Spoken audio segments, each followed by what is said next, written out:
आप सभी का स्वागत है वहीं अपनी हिंदी की ऑनलाइन क्लासों में। कक्षा 12 विषय हिंदी साहित्य अध्याय संख्या 2 की आज हम यहाँ पर शुरुआत करने जा रहे हैं। ठीक है, मंदोदरी की रावण को सीख। ठीक है, जिसके कवि हैं गोस्वामी तुलसीदास जी। रामचरितमानस जो हर हिंदू परिवारों में पढ़ी जाती है उसी का यह एक अंश है। ठीक है, पहले यहाँ पर सुंदर कांड से जो पद लिया गया है यह सुंदर कांड का पद है। ये पद हम यहाँ पर पढ़ेंगे। किस प्रकार से रावण है वो सीता का हरण करता है और हरण करने के बाद में मंदोदरी है वह रावण को समझाती है।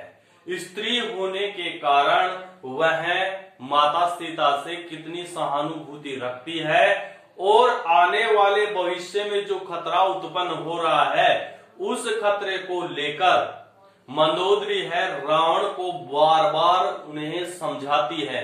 लेकिन मूर्ख अभिमानी जो रावण है वह रावण मंदोदरी की बातों को बिल्कुल नहीं मानता है और अपने अभिमान में ही रहता है और अभिमान के कारण ही वह अपने पूरे वंश का सर्वनाश करवा देता है और अंत में वह भी प्रभु श्री राम के हाथों वह मारा जाता है। यह पूरा पद है, बहुत अच्छा पाठ है, बहुत आनंद आएगा इसे पढ़ने में। तो आप अपनी रुचि बनाए रखें। अब पहले इसको पढ़ते हैं, फिर इसके कठिन शब्दार्थ हैं वो देखते हैं, फिर इसकी व्याख्या हम यहाँ पर करके देखेंगे। तो चलिए पहले पढ़ते हैं। कंत करस हरि सन परेहु मोर कहा अति हित हिये धरेहु समुझत जासु दूत कही करनी श्रवही गर्भ रजनी चर घरनी तासु नारी निज सचिव बुलाई पटेहु कंत जो चौहू बलाई तव कुल कमल विपिन दुखदाई सीता सीत निशा सम आई सुनहु नाथ सीता बिनु दिने हित न तुम्हार शंभु अज किने। अब यहाँ पर ये दोहा दिया गया है। राम बाण अहि गण सरिस निकर निशाचर भेद जब लगी ग्रसत न तब लगी जतनु करेहु तजी टेक। अब इसको पढ़िए। अब इसके कठिन शब्दार्थ है वो देखते हैं। कंत का अर्थ हो जाएगा पति वही। ठीक है, करस का मतलब होता है शत्रुता, हरि का मतलब श्री राम, सन का अर्थ होता है से, परेहु त्याग दीजिए, त्याग दीजिए, मोर यानी मेरा, कहा मीन्स कहना, अति यानी बहुत, हित भला। ठीक है, हिय धरऊ हृदय में धारण करो, हृदय में धारण। ठीक है भाई। समझुत समझाते, जासू, जासू का अर्थ हो जाएगा उनके, दूत का अर्थ होता है संदेश वाहक। अब संदेश वाहक कौन आया था भाई? हनुमान जी। ठीक है, हनुमान। करनी करना, स्रवही, स्रवही का मतलब होता है गिर जाते हैं, गिर जाते हैं। गर्भ का गर्भ, रजनीचर राक्षसों, राक्षसों। घरनी का अर्थ हो जाएगा भाई पत्नी। ठीक है, तासु, तासु का अर्थ होगा उनके। ठीक है, नारी का मतलब पत्नी, निज यानी अपने, सचिव का मतलब मंत्री, मंत्री। बुलाई में बुलाओ, पटेहु समझाकर, समझाकर। कंत वही वापस आ जाएगा पति, जो चाहू भलाई, चाहते हो भलाई, चाहते हो भलाई या भला या कल्याण। ठीक है भाई, कोई सब ले लेना। तव, तव का मतलब होता है तुम्हारे, कुल का अर्थ होता है वंश। कमल विपिन, कमल रूपी, कमल रूपी वन, वनों। दुखदाई, दुख देने वाली। ठीक है। सीता, शीत, शीत का मतलब होता है सर्द या जाड़े की। निशा का अर्थ होता है रात्रि। सम का अर्थ होता है समान। अब देखिए यहाँ पर सम आया है तो सम आने से कौन सा अलंकार बढ़ जाएगा भाई? उपमा अलंकार बढ़ जाएगा। और यहाँ पर कुल कमल, कुल को कमल बनाया है, ध्यान से सुनना, ठीक है। इसलिए यहां पर कौन सा अलंकार बन जाएगा, रूपक अलंकार बन जाएगा। उपमेय और उपमान में एक रूपता होने के कारण रूपक अलंकार, ठीक है भाई। सुनहु, सुनहने सुनो, नाथ, स्वामी, सीता, बिनु, बिनु का मतलब बिना, दिने मीन्स दिए, हित, हित का अर्थ हो जाएगा कल्याण, नयन नहीं, तुम्हारा मीन्स तुम्हारा, शंभु का अर्थ होता है शिव, शिव जी, अज का अर्थ होता है ब्रह्मा जी, किन्हीं मीन्स करेंगे या करेंगे, ठीक है। रामबाण, अहिगण, अहि का अर्थ हो जाए दोनों का सर्पों का समूह है, सर्पों का समूह है, ठीक है भाई। सरिस का अर्थ हो जाएगा समान, कौन सा अलंकार बन जाएगा इसमें, वही उपमा अलंकार बन जाएगा इसमें, सरिस आया है ना इसलिए। निकर का अर्थ होता है समूह है, ठीक है।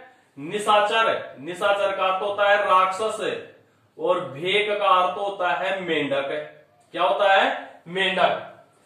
जब लागी ग्रसित, ग्रसित का अर्थ होता है मुंह में दबाना, मुंह में दबाना, ठीक है। न तब लगी, ऐसे कैसे रहेगा, जतनु, जतनु का अर्थ हो जाएगा उपाय, करो मीन्स करो, तजी मीन्स त्याग कर, टेक का अर्थ होता है अहंकार, ठीक है।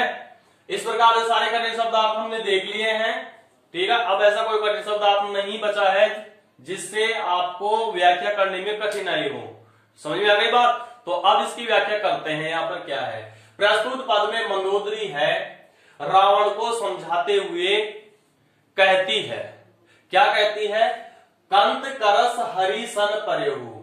मंदोदरी रावण को कहती है कि हे पतिदेव, हे पतिदेव, आप प्रभु श्री राम से अपनी शत्रुता है, अपना बैर है, वह बैर आप उनसे त्याग दीजिए, प्रभु श्री राम से आप शत्रुता मत, इसलिए थोड़ी समस्या हो गई। अब देखिए आगे, मंदोदरी रावण को समझाते हुए क्या कहती है, कंत करस हरि सन पर्यहु।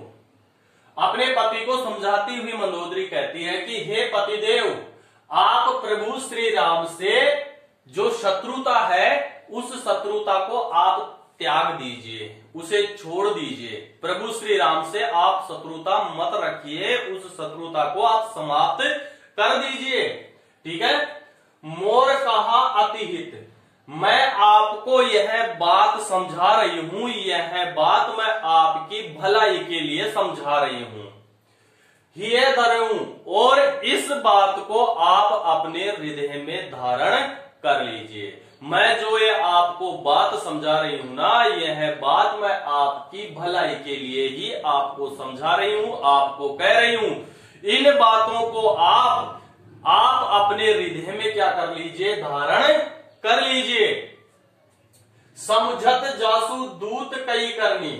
आगे मंदोदरी कहती है कि हे पतिदेव, प्रभु श्री राम के जो दूत आए थे, हनुमान जी संदेश वाहक जो संदेश लेकर आए थे, उन संदेश वाहक को भी आपने क्या किया, एक साधारण संदेश वाहक ही समझ लिया, जबकि उस संदेश वाहक हनुमान ने पूरी लंका में क्या कर दी थी, आग लगा दी। क्या कर दी, आग लगा दी। स्रवही गर्भ रजनी चरगरनी, और इस प्रकार से उस हनुमान जी के लंका दहन के कारण जो राक्षसों की पत्नियां थी, उन राक्षसों की पत्नियों के गर्भ में पल रहे बच्चे थे, वो बच्चे भी क्या हो गए, गिर गए हैं। यानी उनकी गर्जना मात्र से, उनकी दहशत मात्र से, हनुमान जी की दहशत मात्र से जो राक्षसों की पत्नियां थी, जिनके गर्भ में बच्चे पल रहे थे, वह बच्चे भी हनुमान जी के उस लंका दहन के कारण गिर गए। तासु नारी निज सचिव बुलाई। अब आगे मंदोदरी कहती है, तासु नारी निज सचिव बुलाई, हे पतिदेव, आप उनकी पत्नी को, सीता को भेजने के लिए आप अपने मंत्री को बुलाइए। यानी प्रभु श्री राम की पत्नी को वापस छोड़ने के लिए, सीता को छोड़ने के लिए आप अपने मंत्री को बुलाइए और उनसे बैठकर वार्तालाप कीजिए। पतेहु कंत जो चौहु बुलाई। हे पतिदेव, अगर आप अपना भला चाहते हैं, अपने परिवार का भला चाहते हैं, तो अपने मंत्री से विचार विमर्श करके उन्हें समझाकर उन्हें क्या कर दीजिए, प्रभु श्री राम के पास भेज दीजिए और सीता को भी भेज दीजिए। किसको बुला रही है? मंदोदरी रावण को ये कह रही है कि आप अपने मंत्री को बुलाओ, मंत्री को बुलाकर आप राय मशवरा कीजिए और विचार विमर्श करके अगर आप अपना भला चाहते हो तो मंत्री के साथ सीता जी है, उस सीता जी को श्री राम के पास वापस भेज दीजिए, अगर आप अपना भला चाहते हो, कल्याण चाहते हो तो। ठीक है। तव कुल कमल विपिन दुखदाई। आगे मंदोदरी रावण को कहती है कि यह जो सीता है ना, यह सीता तुम्हारे कमल रूपी जो वन है, उन वनों के लिए यह दुख लेकर आई है। यानी तुम्हारे कमल रूपी, ये वंश रूपी कमल है ना, वंश रूपी कमल, इन वंश रूपी कमलों के लिए यह सीता क्या लेकर आई है? दुख लेकर आई है। यह कष्टदायी है। कैसे है कष्टदायी? सीता शीत निशा समाई।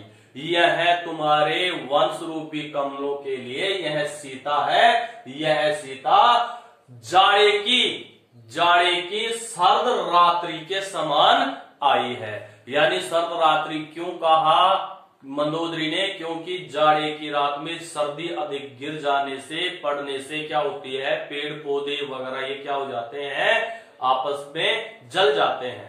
समझ में आ गई? तो यह सीता है, ये गहन ठंडी रात के समान आई है। तो तुम्हारा यह कमल रूपी वन है, वंश है, यह वंश पूरा समाप्त हो जाएगा।